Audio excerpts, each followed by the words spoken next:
அனைவருக்கும் வணக்கம். இன்னைக்கு ஒரு கட்டுரையை பற்றி பேசலாம் அப்படின்னு இணைய வெளிகளில் சுற்றித் திரிந்தபோது எனக்கு ஒரு கட்டுரை கிடைத்தது. ஹிந்து தமிழ் அதில் படித்தேன். உடல் பருமன் இது ஒரு முக்கியமான பிரச்சனை. அதற்காக ஒரு கட்டுரை கிடைத்தது. அதிக உடல் பருமன் சில அலர்ட் குறிப்புகள் அப்படின்ற தலைப்பில் எழுதியிருந்தாங்க. இப்போ நம்ம அதிகமாக இந்த பிரச்சனையை எதிர்கொள்கிறோம். நாள்தோறும் நம்மளுடைய பேச்சின் ஒரு பகுதியாக உடல் எடையை குறைத்தலை பற்றி இருக்குது. அதற்காக பல வழிமுறைகளை சொன்னாலும் தெரிந்தாலும் கேள்விப்பட்டாலும் நம்ம அதை எதையும் செய்ய தயாராக இல்லை. குறிப்பாக குழந்தைகளும் பெண்களும் இந்த உடல் பருமனால் அதிகமாக பாதிக்கப்படுறாங்க. அதையும் நம்ம கண்கூடாக பார்த்துக்கிட்டே வர்றோம். அப்போ இந்த உடல் பருமனை பற்றி இவங்க என்ன சொல்லியிருக்கிறாங்க அப்படின்னு தெரிஞ்சுக்கிறதுக்கு இந்த கட்டுரைக்குள்ளே போகலாம் வாங்க. உடல் பருமன் நாள்பட்ட நோயாக மாறி வருகிறது. லட்சக்கணக்கான மக்கள் உடல் பருமனால் பாதிக்கப்பட்டு வரும் சூழலில் இது உடல் நலத்தில் பெரும் தாக்கத்தை ஏற்படுத்தி வருகிறது என உலக சுகாதார அமைப்பு எச்சரிக்கை விடுத்துள்ளதை நாம் இப்போது நினைவில் கொள்ள வேண்டும். இந்தியாவில் 32 ஆண்டுகளாக உடல் பருமனுடையவர்களின் எண்ணிக்கை தொடர்ந்து அதிகரித்து வருகிறது. அதே நேரத்தில் ஊட்டச்சத்து குறைபாடும் ஏறுமுகமாகவே இருக்கிறது அப்படின்னு த லான்செட் அப்படின்னு ஒரு மெடிக்கல் ஜேர்னல் மருத்துவ இதழ் ஆய்வு செய்து ஒரு அறிக்கையை வெளியிட்டிருக்கிறாங்க.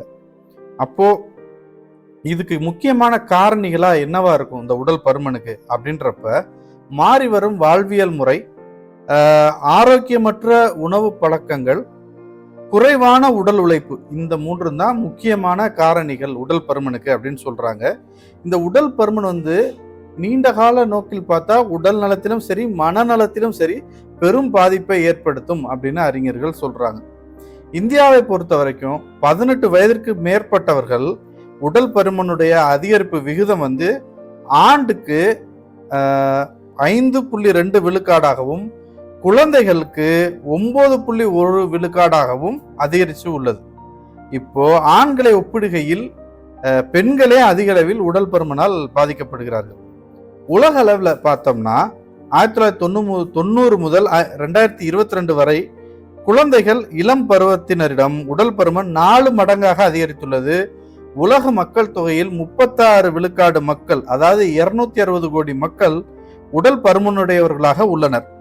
இதே போக்கு தொடர்ந்தால் 36 விழுக்காடுனா 1/3 பங்கு. இதே போக்கு தொடர்ந்தால் அடுத்த 12 ஆண்டுகளில் உலக நாடுகளில் உடல் பருமனுடையவர்களின் எண்ணிக்கை 400 கோடியை தொடும் அப்படின்னு வேர்ல்டு ஒபிசிட்டி அட்லஸ் தெரிவிக்கிறது. இது தொடரும் போது இன்னும் அடுத்து வர்ற சில ஆண்டுகளில் ஏசியா, ஆப்பிரிக்கா நாடுகளில் நடுத்தர வர்க்கத்தினரிடமும் உடல் பருமன் அதிகரிக்கும் என்ற ஆய்வு முடிவுகள் தெரிவிக்கின்றன. உடல் பருமன் என்றால் என்ன?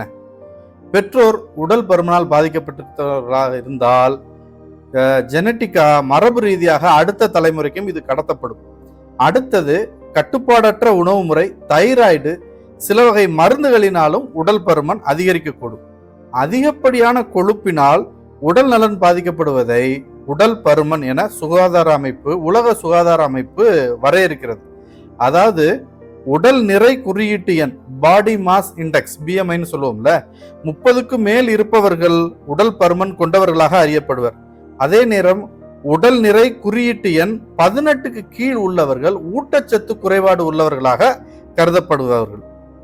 இப்ப தரவுகள் என்ன சொல்கிறது அப்படின்னு பார்த்தா, கடந்த 30 ஆண்டுகளாக இந்திய பெண்கள் உடல் பருமனால் பாதிக்கப்படுவது அதிகரித்துள்ளது. 1990 1.2 விழுக்காடாக இருந்த பெண்களின் உடல் பருமன் விகிதம் 2022 9.8 அதிகரித்துள்ளது. 2022 இந்தியாவில் 4.4 கோடி பெண்களும் 2.6 கோடி ஆண்களும் உடல் பருமனால் பாதிக்கப்பட்டுள்ளதை தரவுகளில் தெரிவிக்கப்பட்டுள்ளது. மேலும் சிறார்களிடத்தில் உடல் பருமன் குறிப்பிடத்தக்க பாதிப்பை ஏற்படுத்தி இருக்கிறது. 2022 7.3 கோடி சிறுவர்களும் 5.2 கோடி சிறுமியர்களும் உடல் பருமன் உடையவர்களாக இந்த ஆய்வு தெரிவிக்கிறது. இப்ப பெண்கள்ல எதுக்கு இவ்வளவு பாதிப்பு பெண்களுக்கு மட்டும் அப்படின்னா, இந்திய பெண்களில் பெரும்பாலோர் உடற்பயிற்சி, நடைப்பயிற்சி ஆகியவற்றில் கவனம் செலுத்துவதே இல்லை. அதுவே உடல் பருமனுக்கு முக்கிய காரணமாக அமைகிறது. குறிப்பாக குழந்தை பிறப்புக்கு பிறகு ஹார்மோன்கள் அதீத செயல்பாட்டினால் மிக எளிதாகவே பெண்களின் உடல் எடை அதிகரிக்க தொடங்குகிறது. இதை தவிர்த்து சரியான ஊட்டச்சத்துள்ள உணவுப் பொருட்களை நேரத்துக்கு எடுத்துக்கொள்ளாததும் உறக்கம் கொள்ளாததும் பெண்களின் உடல் பருமனுக்கான பிற காரணிகளாக உள்ளன.